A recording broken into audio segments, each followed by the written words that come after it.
All right, hello everyone. Welcome to our virtually Hamilton Student Life panel. My name is Jack Nivis and I'm one of the admission officers. We're going to get started in a few seconds. We just want to give everyone time to log on and be able to be here for the start of this panel. So we're really excited to have you here virtually with us, and we'll get started in a few seconds. If you feel comfortable doing so, you can put in the chat, where you're zooming in from around the world and around the country. If you feel comfortable doing that, we always love seeing where people are zooming in from. So feel welcome to do that.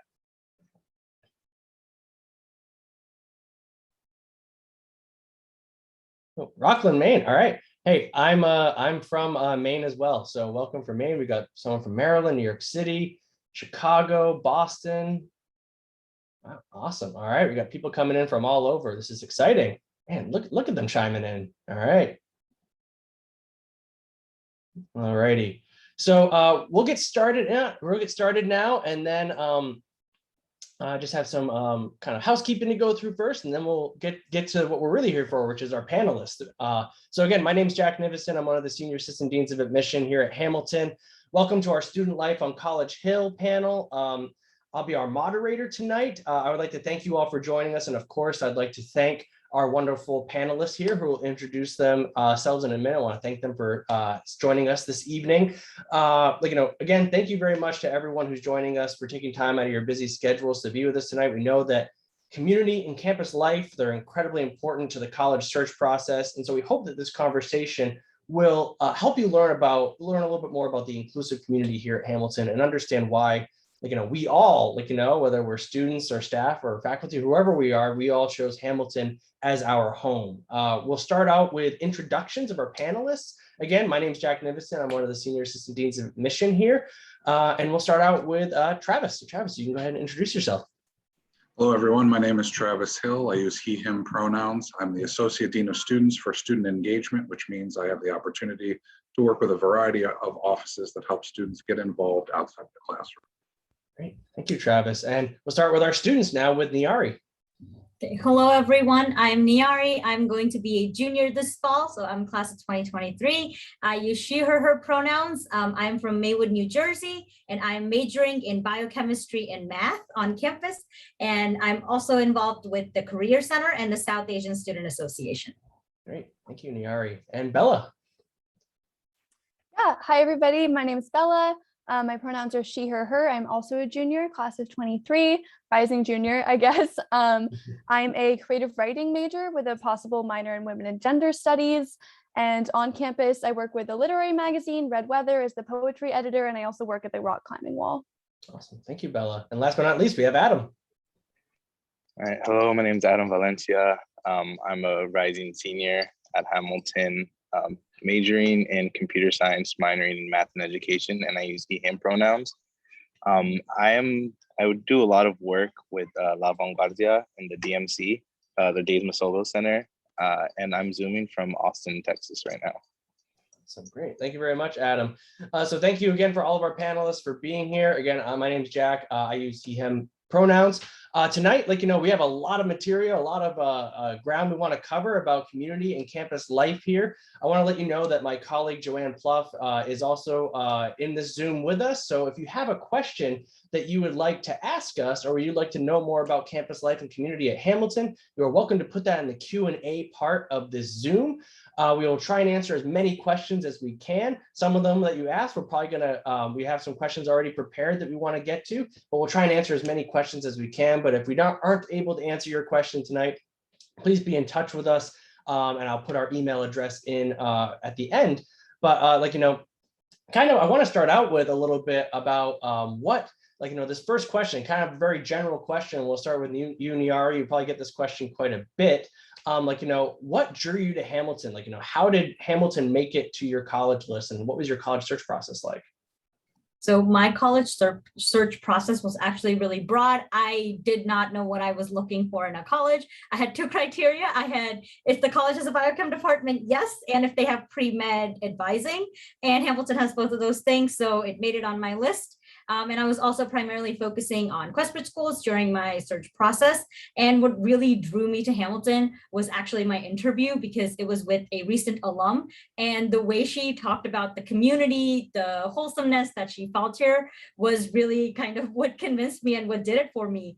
And I think everything that she said about the positivity that you feel on campus has been so true. So short answer is community. All right, great, awesome. Well, that's our topic tonight. So thank you for that, Niari. Bella, what drew you to Hamilton? What added Hamilton to your list?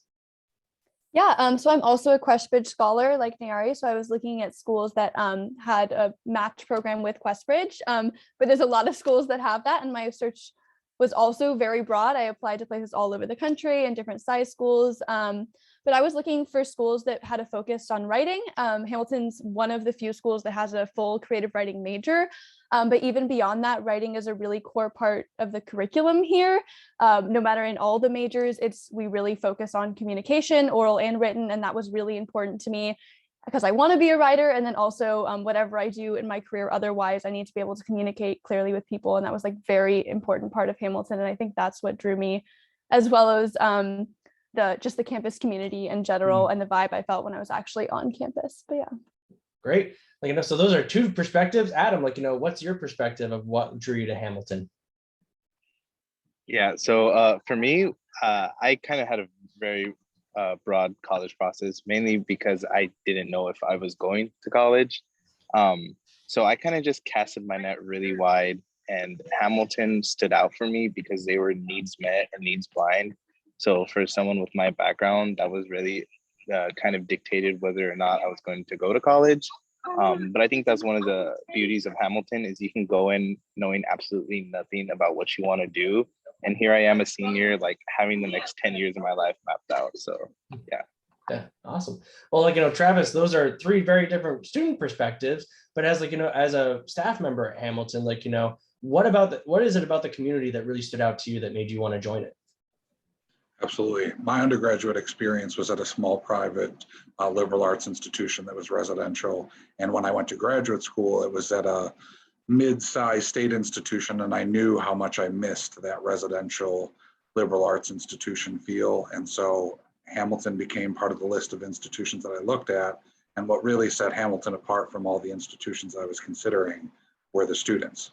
Our students are interesting and intelligent and not afraid to ask questions and to challenge things. And for me as a college administrator, if we can't answer the why, then we should be reconsidering what we're doing. And our students are really, really great at helping us know exactly what they need.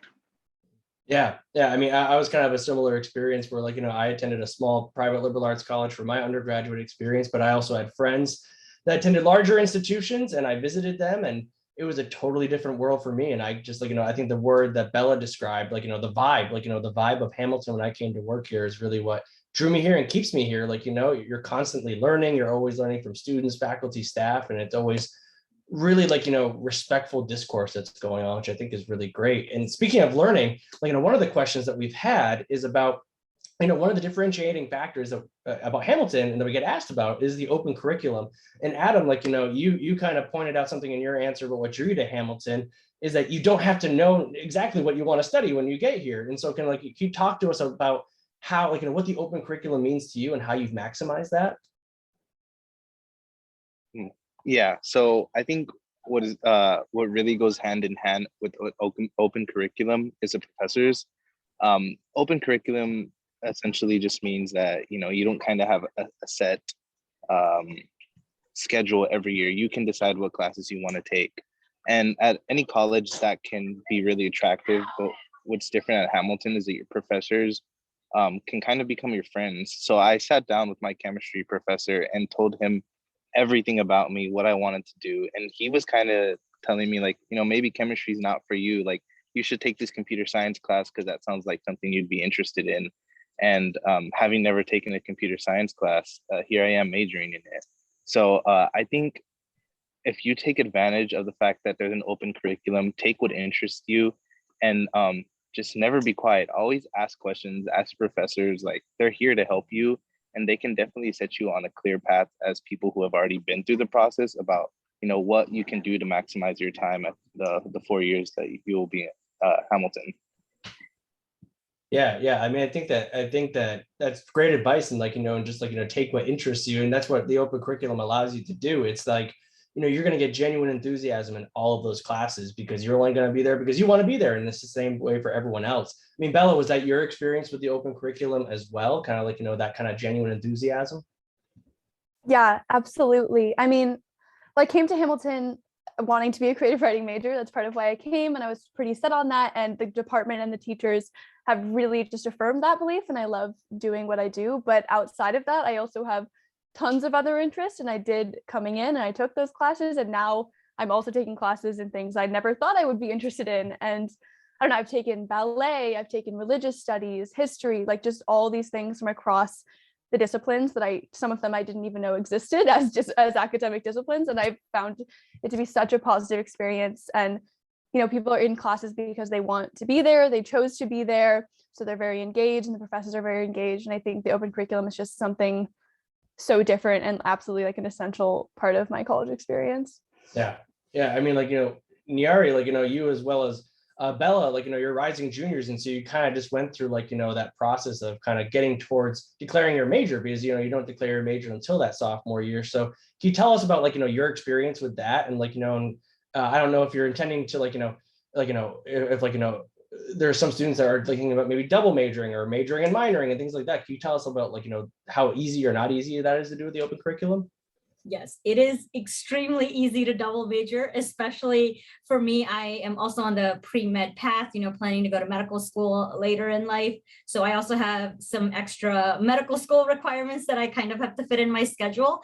And it has been no problem trying to fit in, my biochemistry requirements, but also my math major, because I didn't intend on being a math major when I first got to Hamilton. I think after a few math classes, it was the department that convinced me, and math is my fun major, as ironic as it may sound to a lot of people.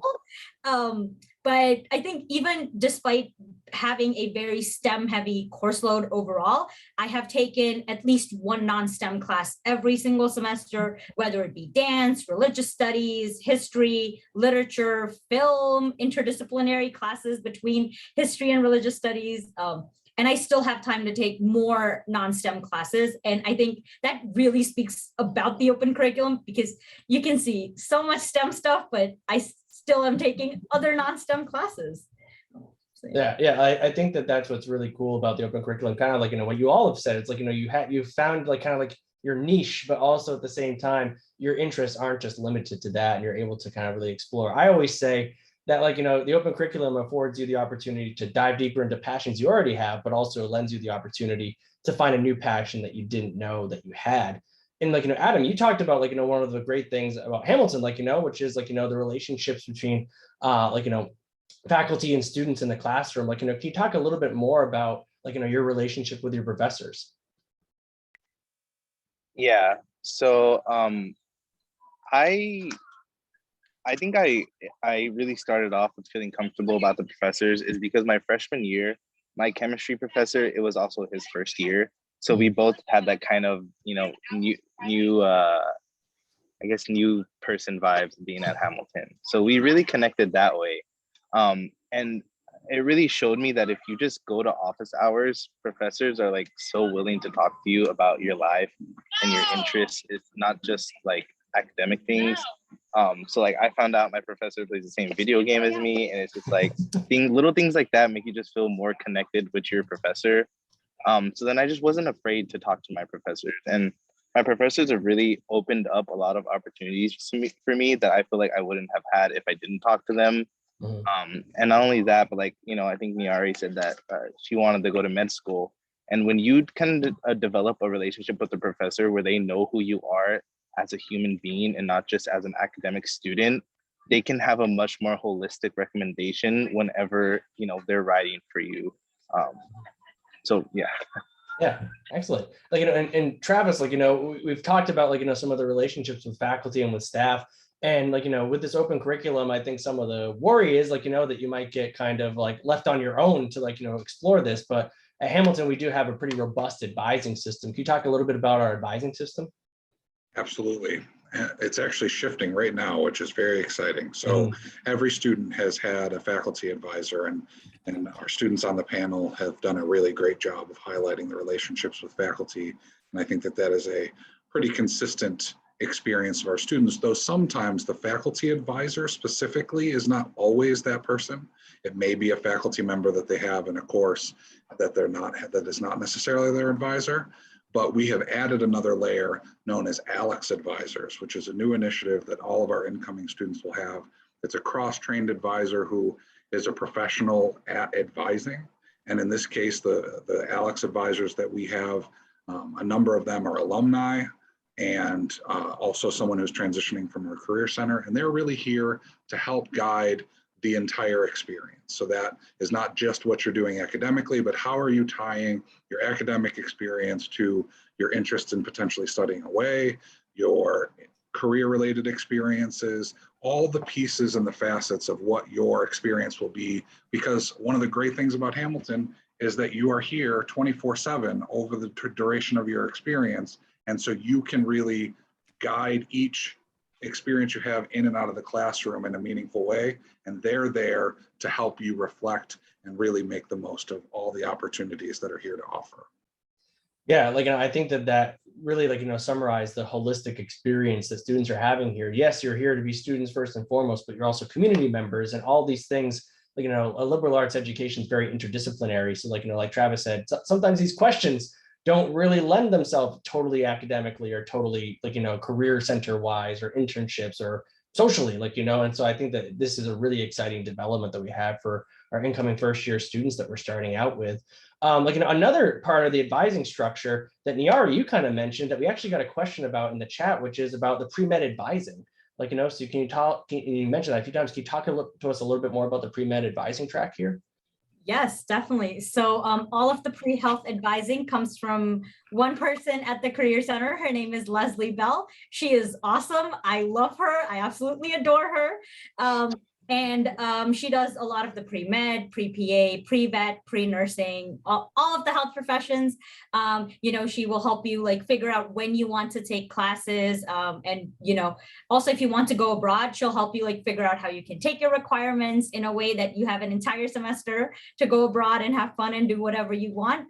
But yeah, she is a great resource. Most of the students that come in thinking some form of pre-health professions will meet with her at least once during their first year so they can have the rest of their requirements planned out. But even if you decide after Hamilton that you want to do something pre-health, she's always there. A lot of students that have graduated will come back and reach out to her and ask her for advice about medical school applications. And fun fact, I actually met with her the first time not in a meeting setting. I met her in a Zumba class on campus.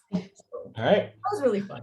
Yeah, I think that that's just a great example about how accessible and how visible our faculty members really are and our staff members. Adam, we also had another question in the chat that I think that you and Nyari and Bella have kind of spoken to, but does the open curriculum, do you find that it really allows you to kind of be able to find friends and meet friends in other areas other than what your major is? Yeah, I can go ahead and start that question. Yeah.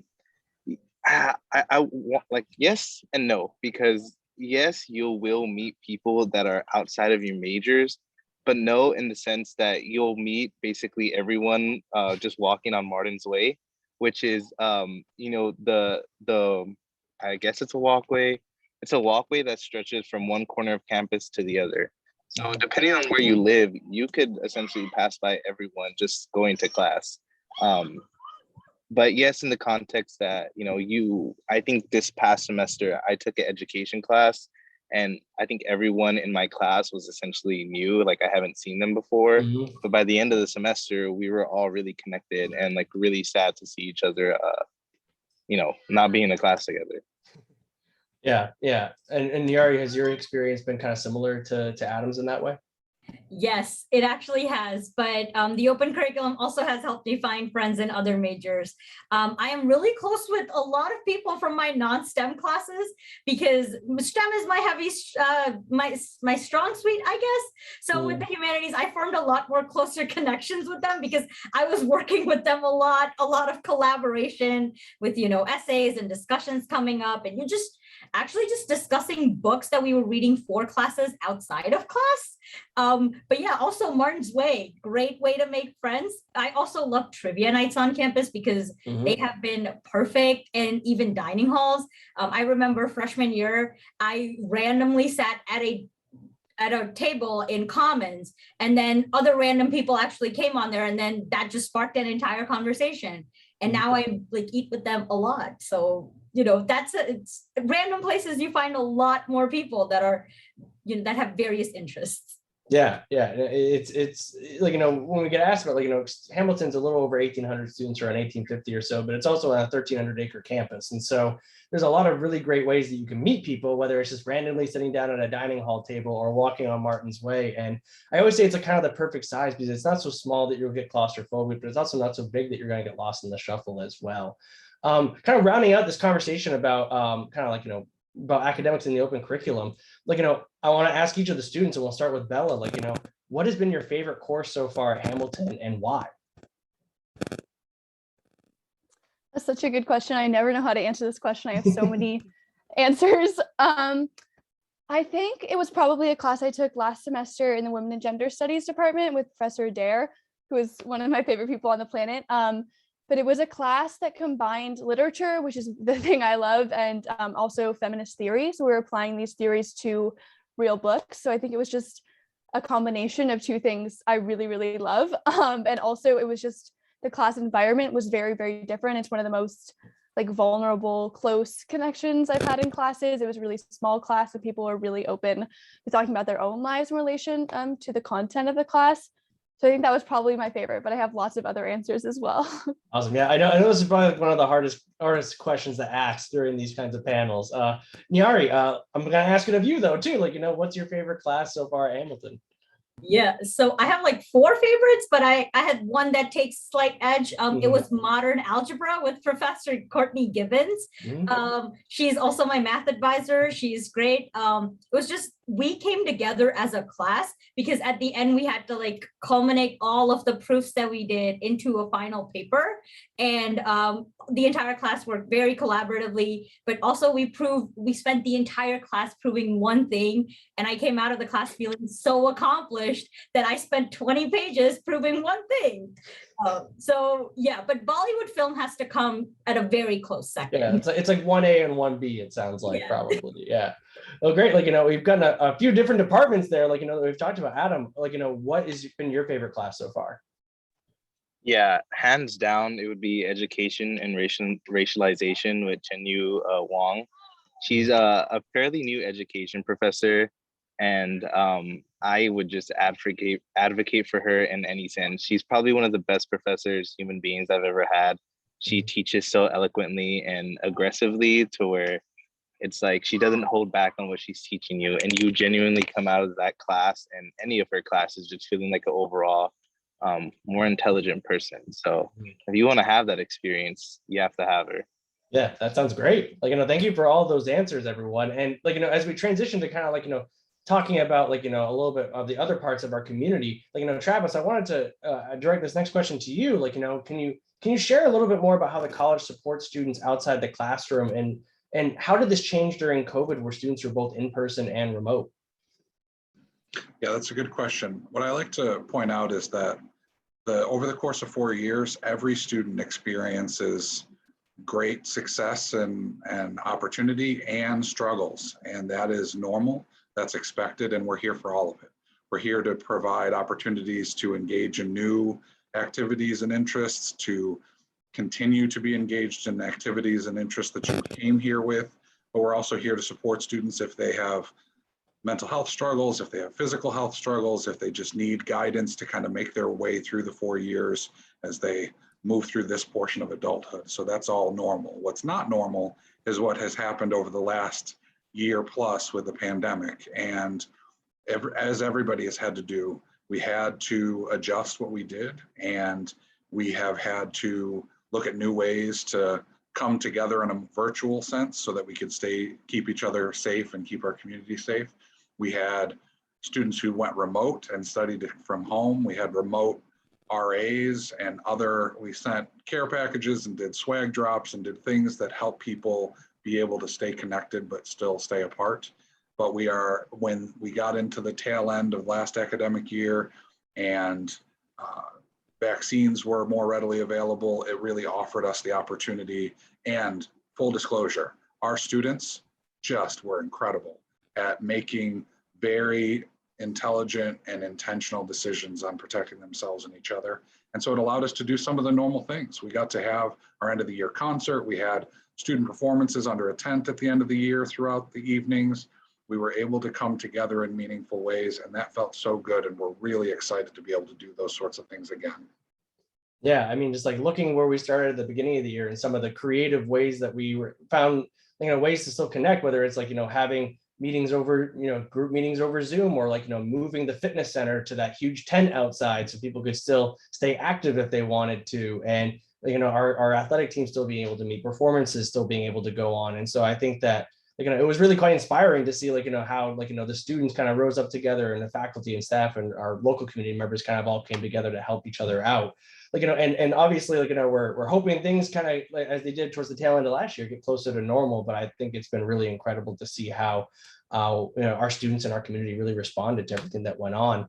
Obviously, Niari, Adam, and Bella, your first year experience was very different than right now. But can you tell us a little bit about how your first year experience went, and how do you find your community and meet other students on campus? Bella, do you want to start with that one?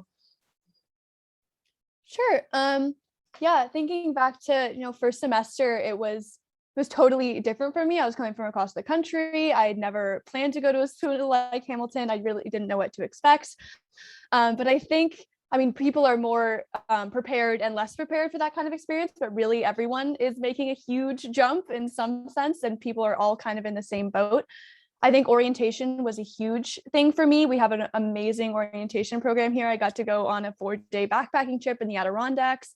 So I got to meet a small group of students and get to know them really well just in that first week, as well as student orientation leaders, which was incredible. And I'm still close to some of those people. And then I think we have a club fair at the beginning of the year, and I started joining clubs as soon as I got back to campus. And those have been a big part of my Hamilton experience, people I've met there. I also lived in an intentional housing community first year. I lived on the Wolf floor, which is the outdoor leadership floor. And those people are still the people that are my closest friends to this day. I still live with them. So I think it's just a culmination of a whole bunch of things. And I think it's probably that way for everyone. But it's such a small school that you really do meet people all the time, and just develop those close relationships pretty much everywhere that you go. Yeah. Bella, I think you mentioned something that I think Niari and Adam would talk about as well. But Travis, if you don't mind jumping in for a second. And Bella mentioned the orientation and the trips that we have. So can you tell us a little bit more about first year orientation and the trips that are involved? Yeah, on most campuses, it is commonplace for there to be this kind of week-long orientation to campus where you sit in a room and people kind of talk to you about different aspects of the experience to anticipate. And we certainly have some of that.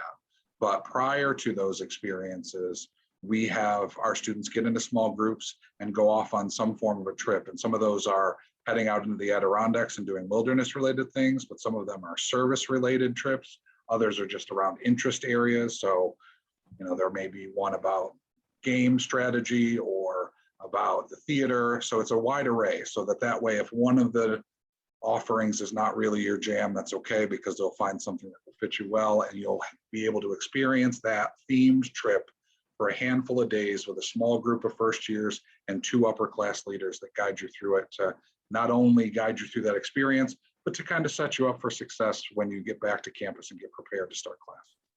Yeah, so when you come back to campus, you really have that great support network, built in. You have the other first year students, you have those upperclassmen, as you kind of get accustomed for the rest of campus and the rest of your experience. And Yara, do you want to tell us about what you did for your trip?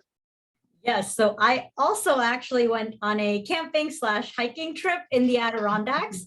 One of the people from my trips is actually one of my closest friends on campus. And even after we came back from our orientation trip, my trip leaders were one of the best resources I could have asked for. They taught me the ropes of campus and, how to talk to professors because, I wasn't the most comfortable with that. And they were like, just go to office hours. They were very encouraging. We also went to the cider mill for cider slushies and cider donuts. That's a big campus thing. And one thing I want to emphasize about, meeting people is trivia, because my freshman year, that was a big thing. We would all gather, in the pub for weekly trivia. That's how I actually met a lot of my bigger friend group. And as a team, we've actually never missed trivia. So Hey, that's a little fun fact too. yeah, hey, trivia night. It's great. Like, you learn a lot and you have fun too, and you get to meet people.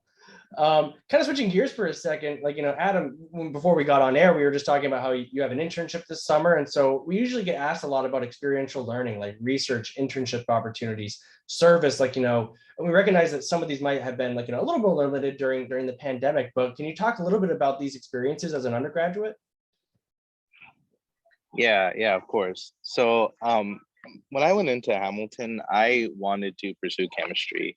I loved chemistry, and I was talking to my professor about it, and he invited me to do research with him my freshman summer. That showed me that I think chemistry isn't my lifelong career. I had taken a computer science class, fell in love with that class. So then that following semester, I took a lot more computer science classes. So much so that my computer science professor wanted me to do research with him. And when I did research with him, I was like, yeah, I enjoy this. And he actually pointed me to this opportunity called REU, so it's Research Experience for Undergraduates. And it's something that's very well known, but I just didn't know about it. And that's really what kind of changed the course of what I thought I could do, because my sophomore summer, I did that experience and I just learned a lot about industry. So I realized I really wanted to do industry as a computer science major, possibly software engineering. So then I talked to this other student. He did this program called Code 2040. And that is what really showed me wow, there's a whole tech world that I don't know about. So up to this point, everything that I had learned was because I was just talking to professors and other students who have already gone through what I was going through, and they kind of told me, this is cool, you should look into it. And I'm wrapping up my last week as a software engineer for DoorDash, and I think just I look back on it and just a lot of opportunities showed because I would just talk to people. And if I'm being honest, I kind of forgot the question you just asked me. So I don't know if I answered it, but I'm going to answered assume it, yeah. that. Okay, fantastic. Yeah.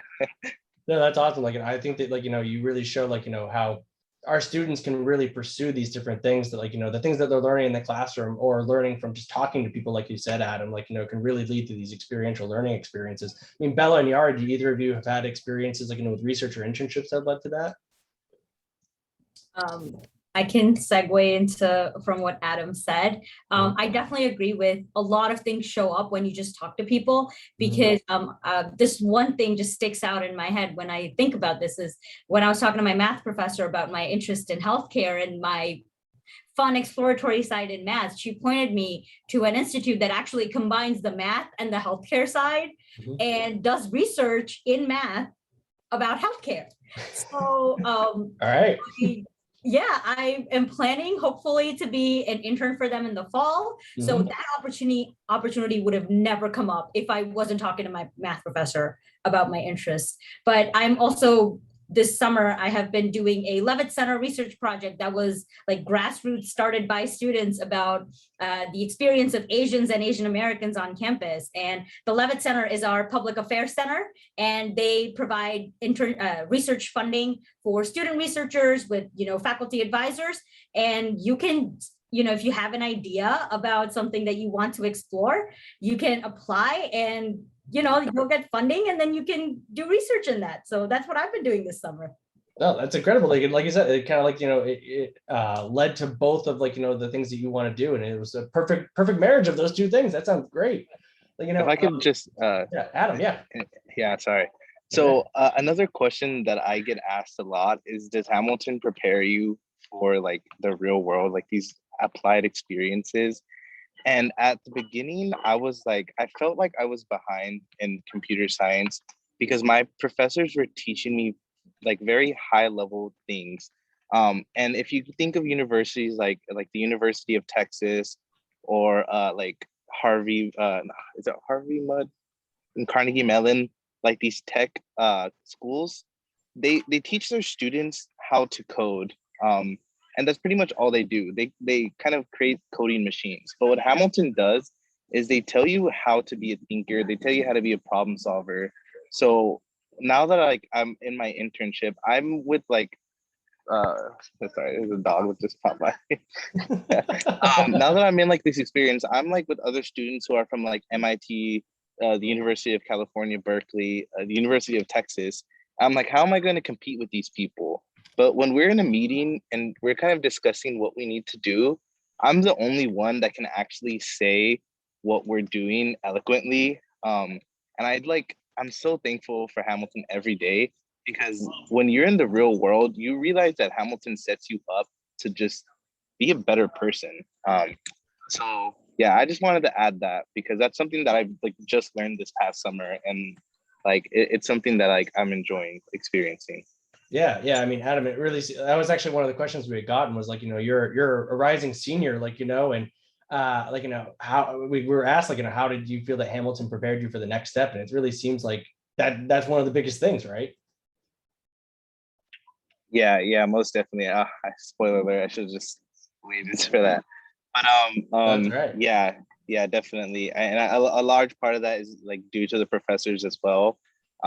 Because when you're 18, you go in thinking these professors are like out to get you and they want to like not see you succeed, and that's so far from the truth. Even like in a professional setting, like your mentors, your managers, they want to see you succeed. So like as you are graduating from high school and going into college, assume that everyone wants to see you succeed, and like you'll go so much further. Yeah, that's my little piece of advice for that. Yeah, that's a great piece of advice. Thanks, Adam. Like, I want to jump like, from talking a little bit of stuff on campus for a second, and I want to direct this next one to Bella. Like, students spend a lot of time in the local area, and like, and I'm a bit biased, but I think that Clinton, New York, where Hamilton's located, it's a great place to be and great place to study. We're about 4 hours from New York City in Boston, but we're also in the foothills of the Adirondack Mountains. And we also, we're going to talk about residential life in a minute, and we got a couple questions about that. Everybody lives on campus for all 4 years too, so it kind of functions kind of like a mini city as well. Like, Bella, you're coming from pretty far away. Like, how is your transition to campus coming to like, a region where the weather, like, and some other things are a little bit different? Yeah, so I don't know if I forgot to mention this earlier, but I'm from Santa Fe, New Mexico, which is almost as far from Hamilton as you can get and still be in the US. But I think, like I mentioned before, just with these social things, I did kind of feel when I came to Hamilton that everyone was having a really new experience. So I didn't feel, that far out of the crowd in that sense. But just physically speaking, the weather obviously crazy different. We get snow here, we get lots of snow, we get negative temperatures, which is not something I was prepared for at all. But honestly, I feel like if you have a good winter jacket and a pair of snow boots, you're pretty much fine. If you don't have those things, there are ways to get them on campus, even through the Glenn House, where we have funds for students who want to buy those things as well. Especially outdoor activities, I hadn't done a lot of snow sports, skiing, stuff like that before.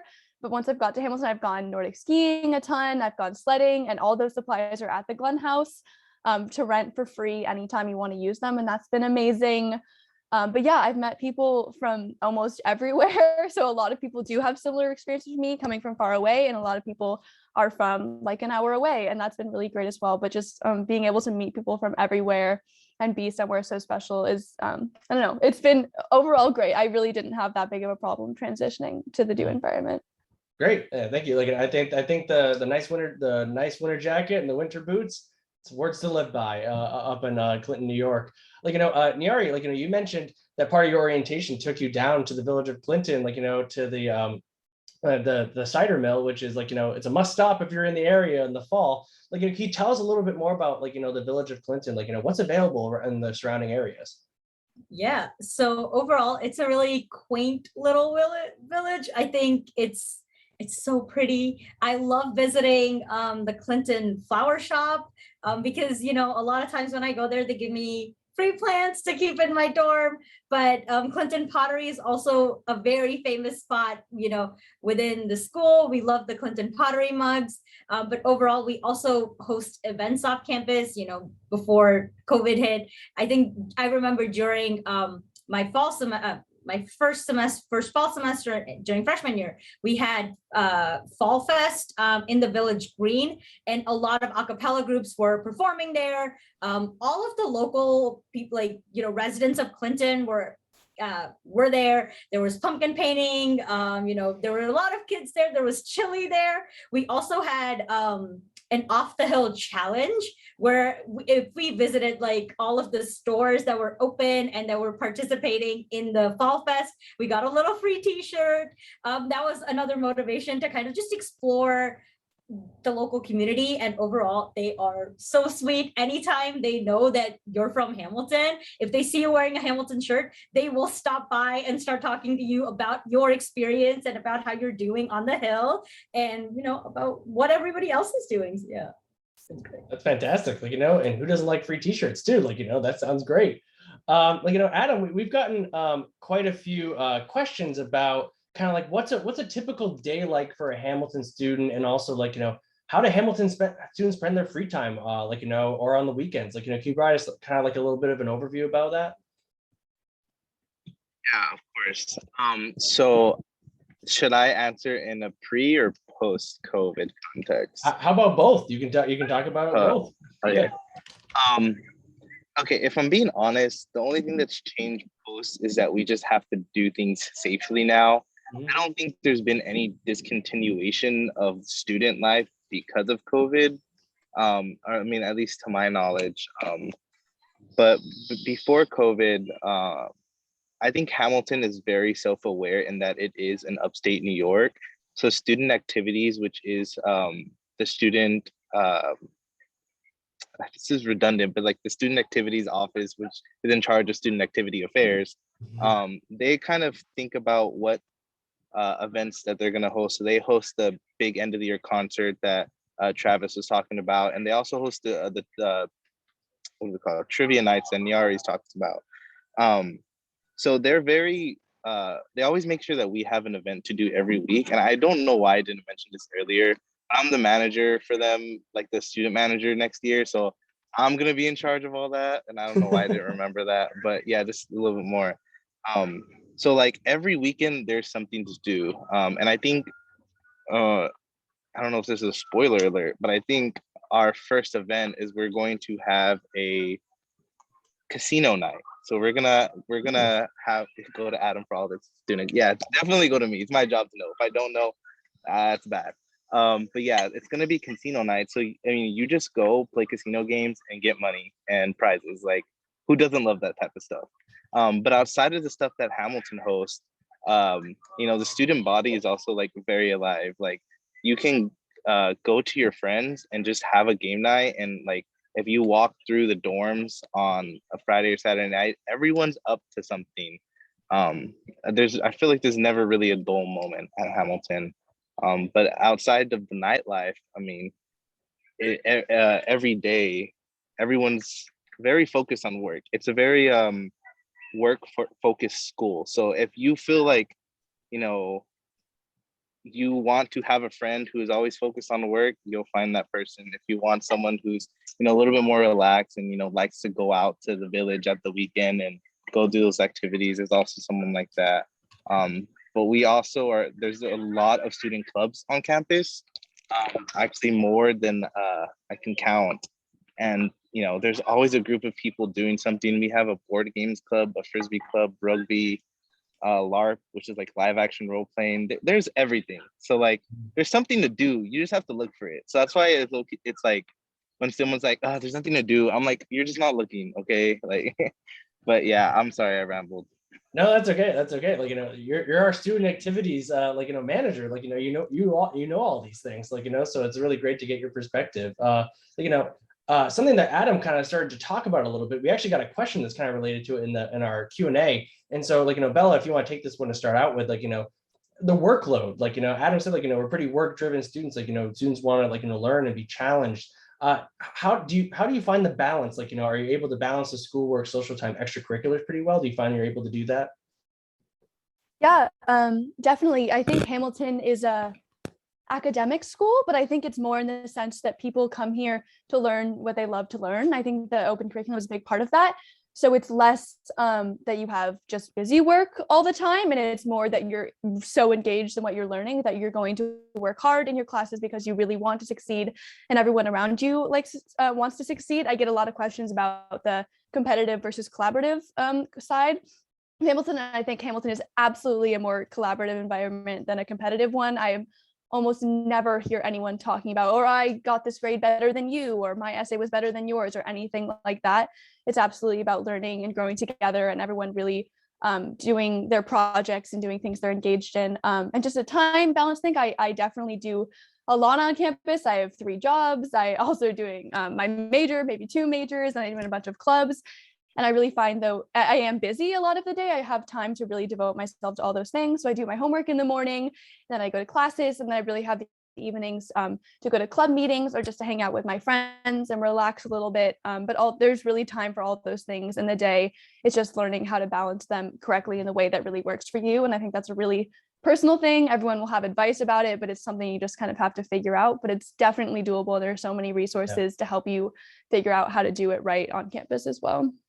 Yeah, I mean, like, from your introductions at the beginning of this session, and then like Adam just kind of like was able to list off, like, some of the various different things. I mean, Joanne wrote in the chat, we have about 200 clubs and organizations, like, and they range from, about 27 Division III varsity sports teams, but also club and intramural sports. We have cultural, religious, political, identity, affinity-based groups, but also, like, we have things like, grilling club and like Super Smash Brothers club, and like, really specific things. We have student publications. I mean, we have our outdoor leadership center, which spends quite a bit of time in the local area. And, Bella kind of talked about it a little bit, like, you can get rental equipment from them to spend time in the outdoors as well. We also have Greek life, like, but it's non-residential, but like, 25% of students take part in it. Like, but Travis, do you find that, like, there's one thing that kind of dominates social life on campus, or is it not that kind of campus?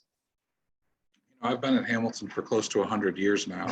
And so there was a time when I would have answered this question differently, but I personally believe that, no, I don't think there's necessarily a dominating force. I think Adam actually really described it very well, that whatever you're looking for your social experience to be, you will find other students that want that social experience, even if that kind of varies from day to day. And that, yes, we have fraternities and sororities, and if that's a way that building community feels good to you, that option is there. Athletic teams certainly have some meaningful relationships with one another and socialize together, and not. One of my favorite things about Hamilton, though, is that even if a student is part of an exclusive organization like a fraternity or sorority, that doesn't mean they're not friends with people who are members of other fraternities and sororities, and with students who are not engaged with fraternity and sorority life at all. And so it's a campus that people can kind of commingle across any type of social environment with relative ease. Yeah, I couldn't have said it better myself. That's what I really think. I think that, like, students aren't defined by just one thing that they do in or out of the classroom at Hamilton. And one of the things that we got asked about in the chat and was a little bit about, fine arts and music. And if anybody here is, really heavily involved in those things, you can discuss it if you would like, but I can just give a kind of like, a brief primer. Like, we have, those options for music and theater, whether, like, you can be involved in those things, whether you are a major in those departments or not. Like, you don't have to be a theater major to be involved in our productions. You don't have to be a music major to be involved in our ensembles or in our choirs or a cappella groups that are more extracurricular wise as well. You can also get register for private music lessons on campus as well. So you don't have to be involved in the academic areas of those departments to be involved in the music and theater areas. We've gotten a lot of, yeah, Adam, go ahead. Yeah. Yeah, just to add on to that as well. I'm not musically inclined at all. It's terrible. I wish I was. Tried, can't. But one of my friends, he didn't really know what he wanted to do entering Hamilton, and he liked just making music. And although he was studying STEM classes, he would always do music on the side. And now Hamilton is, giving him money to make an album. So like, that's the kind of opportunity that I feel is like not present at most other schools. Like, what college could you go to and be like, hey, I'm making an album, can you help me? And they give you money to do it. Like, I personally think that's cool. And That's I'm not getting paid to say this either. Like, this is genuine interest. But yeah, I just wanted to add that as well. Yeah. So like, even if you don't find yourself in the academic setting, outside of just pure academics, Hamilton will be there to help you. That's absolutely incredible. That's awesome. We've gotten a lot of questions about residential life. And so Travis, would you mind like kind of starting out, like, kind of giving us an overview about residential life? Like, we've gotten questions like, can you pick your roommate your first year? Like, where do students live? Are there residence advisors? Can you tell us a little bit about how that works? Absolutely. So we have nearly 30 residence halls, and they are pretty widely different. Some are similar, others are very different. And so over the course of 4 years, given that students stay on campus for the duration of their experience, students have the opportunity to kind of experience the full array of what our residence halls have to offer. As first-year students, you'll live with other first-year students around you. You will have roommates that are selected for you after you have filled out a housing questionnaire, helping us to understand kind of some of the lifestyle things that yes, some of the lifestyle things that are important in roommate relationships, as well as things that interest you. But in your other years, your upper class years, you will have the opportunity to choose your roommates. And as Adam has pointed out, he is a resident advisor. So maybe I will stop there and let him speak to that experience. Yeah, before I continue, Nyari, Bella, do you have anything you want to add? Because I don't want to take up too much space. I mean, sure. I don't know.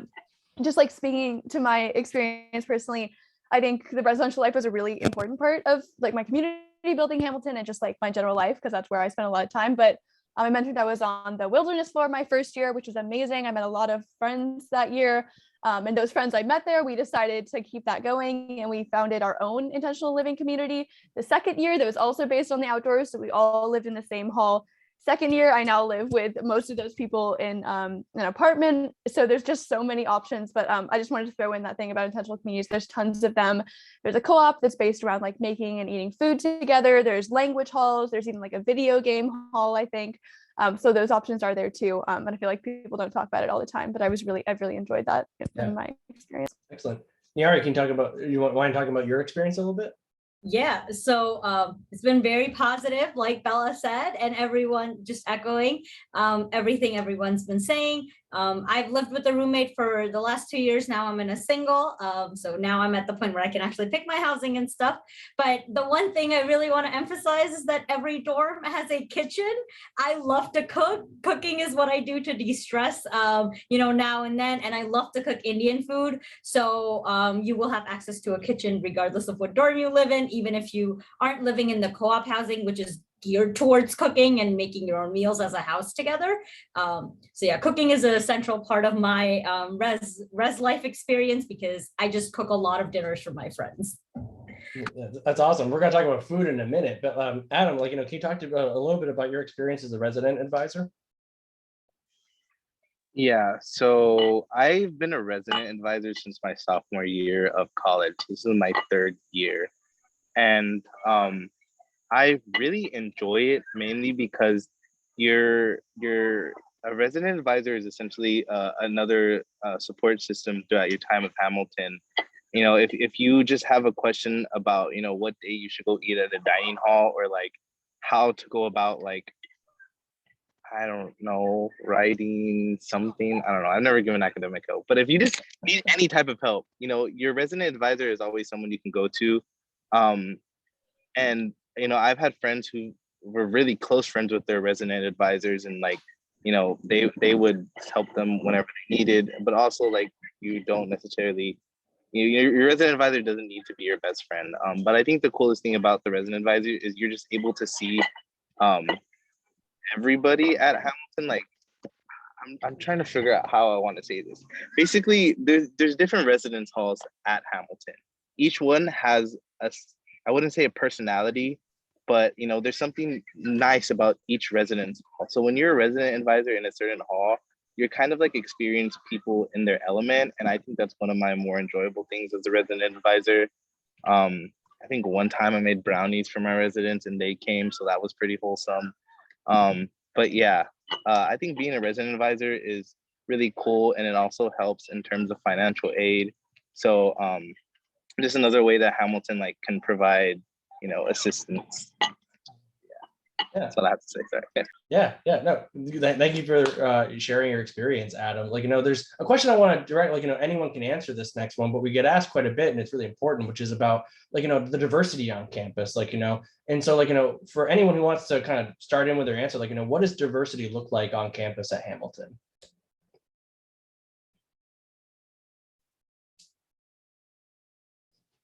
Nice, Adam. Message into everyone's reply. That's so good. Yeah, I mean, just coming from I am a first generation college student, and I think a lot of the issues with diversity and inclusion is that people kind of boil it down to, just, what race or the color of your skin that you identify with. But diversity is a lot deeper than that. Diversity is gender expression, sexual expression, income bracket, accessibility. It's so much more than just the color of your skin. And when a lot of colleges tackle diversity and inclusion, they usually think about what does a student body look like. And I think Travis his name is always at the bottom of every email that's how can I help you feel more welcomed at Hamilton? So I think Hamilton does take its diversity and inclusion seriously. But at the end of the day, it is a expensive private liberal arts college. So, just nationally, there's work to be done when we talk about, who should be in these spaces, and how do colleges allow for students to be in these spaces. And I forgot where I was going with this, but I just wanted to pinpoint that I am the vice president of a Latinx cultural club on campus. And we have an advisor called Paola Lopez, the best person you'll ever meet. She is such a kind soul.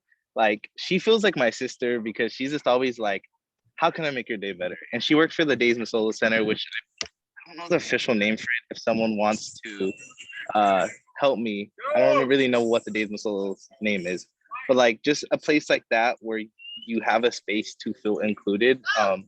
And sorry, there's a lot of noise here at the party. That's okay. That's fine. That's fine. Travis, that kind of leads into something that I wanted to ask you was about how does the college support students with different learning styles and abilities and just coming from all over the country and all over the world? Absolutely. Yeah, I'm happy to speak to that. But can I just answer the last question a little bit? Yes, Okay. absolutely. I just want to say that, all of these students who are obviously amazing on this panel, each of them are amazing. And they all talked about how an aspect of their decision-making process related to financial aid, which is totally understandable because Hamilton is not inexpensive. And when we changed our financial aid practices to be need blind and to meet 100% need, it really changed how Hamilton functioned, and it changed diversity in a meaningful way. The United States still and has always been a pretty segregated nation, and that continues to be true. And Hamilton, while we absolutely continue to thrive to both be more diverse, but also to make this, to Adam's point, as welcoming of a place based on all of the factors that anybody brings to the table when they show up at our door, we do that much better and better every year. And it's something that I'm really, really proud of. So, and people like Paola are among the folks that make those efforts and help us to do that the best that we can do. But to your point, Jack, in terms of accessibility, and certainly if there's students who need any sort of support, whether that's in their residence hall needing some sort of specific space accommodations, or that is in the classroom, we have an accessibility office. One thing that's out that is my understanding is typical in high school is that if you need an accommodation, that is kind of a homegrown process. When you transition to college, you have to bring that to our attention. That is not an automatically known factor of your experience. And you may walk through the door and think, I'm going to give this a shot. I don't think I need that same support that I did, or I want to see if I can do it without. I highly recommend you not do that. I recommend that if you need any sort of accommodation, you bring yourself to our attention right at the beginning. And if you realize you don't need it, no problem. You don't have to take it. But what happens, unfortunately, is sometimes folks kind of try to stretch themselves and they find themselves behind and struggling, and then it's that much harder to get caught up. So get the resources on the front end. As soon as we know what your needs are, we have a team of people who are prepared to help you get those needs met. And then if you don't need them once you're in it, that's okay. Great. Thank you for that, Travis. Like, I think that it's really important to know that, we have students that are coming from all over the country and all over the world. And each student, as you can see from Adam, Bella, and Niari's experiences, you have each student has a different journey. Each student has a different story coming to Hamilton. And this is a place where we want you to be yourself, and that we want you to be able to share those points of view and those experiences with one another. And there's no really great segue from that into what one of the big questions we've been getting so far is food. And so we have a few minutes left. And so Niari, can you go through some of the different dining options that we have on campus before we go into a little bit of a lightning round for the last few minutes? Yes, definitely. So we have 5 dining halls in total on campus. The biggest one is Commons. That's, your typical college food, pizzas, burgers, salads, sandwiches, cereal, unlimited ice cream, 6 different flavors, all of that stuff. The second one is Mcewen Hall. It caters towards more vegetarian and vegan options. They also have a global street food station, so they try to change up cuisines a lot there. Last semester, they had a lot of Indian food, so I'm here for it. The next one is the diner on campus. It's an all-American diner with a lot of the deep fried, greasy food, but it's great. It's one of my favorite places to eat. The next one is the little pub, which hosts trivia nights, and you can just go in there, have fun. And then the last one is Bundy Dining Hall, which is a little bit down the hill, but it's still pretty much college food. So kind of like a replica of Commons, but yeah, I think that was my quickest run through of all of the dining options. Hey, you did it. You did it great. Thank you. Thank you very much for that, Niari. We have a few minutes left, and there's some kind of more lightning round style questions I want to ask some of you guys who have been asked. So Bella, I'm going to start out with you, going with the food theme. What's your favorite meal on campus? Ooh, good question.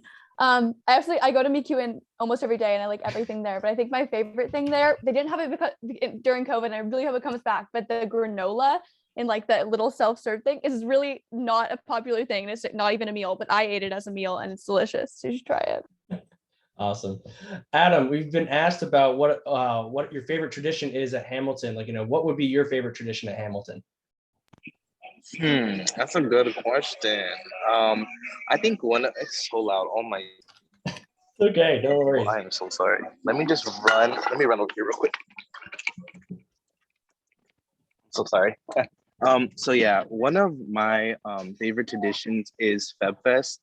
That happens every February, and there's actually history behind it. I think it started off as it's my job to know when I forget. It started off as where students came to flex, I think designs or something. I don't remember. It's on the Hamilton website. But now it has turned into a week-long celebration. We have off the hill challenges, we have ice sculptures, we have free food giveaways, a special trivia night. It's really, really cool. And my office is in charge of it. But I think that's been one of my favorite traditions because I feel like that's when the Hamilton community is the closest. Oh, we have food trucks too. Yeah, that too. I don't know. But that's my favorite one. Yeah, it's important to remember. Niari, my last lightning round for you. What's your favorite spot on campus? Sadov Student Center basement.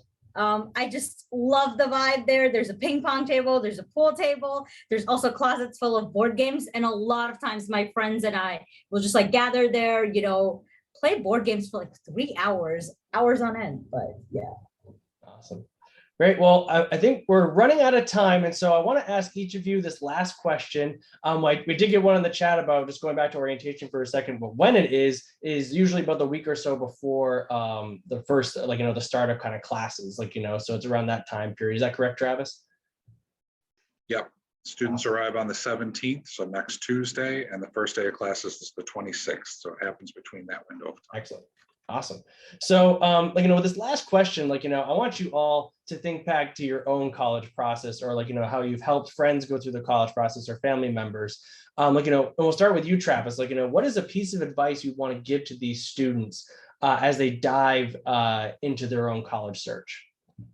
Absolutely. I would say, and I am asked this question a lot, I would say choose the school that feels like home to you. You don't do it based on reputation or any other factors, because you will make the most of whatever that institution has to offer if you feel like that's a good place where you fit. Thank you for that, Travis. Nyari, what's your piece of advice? Yes, so this was actually a piece of advice that one of my high school teachers gave me before I started my college search process. So I'm just going to impart that wisdom. But she told me that you may not end up where you think you want to end up going to college, but you will end up where you are meant to be. So. Great. Wonderful. Couldn't have said it better myself. Bella, what piece of advice would you like to impart on them? Yeah, absolutely. Travis kind of stole mine. That's usually that gut feeling thing is what I go with. But if I have another one, I would say ask questions. If you have a chance to go to campus, any campus, ask your tour guide, ask professors, ask the people you bump into. If you don't have time to go to campus, email everyone whose email you can find and ask them all the questions you have. We really appreciate it. All it does is show us that you're interested, and we are happy to answer any questions you can come across. So send them to everyone and all the time, everywhere. Absolutely. And Adam, what's your piece of advice for our students?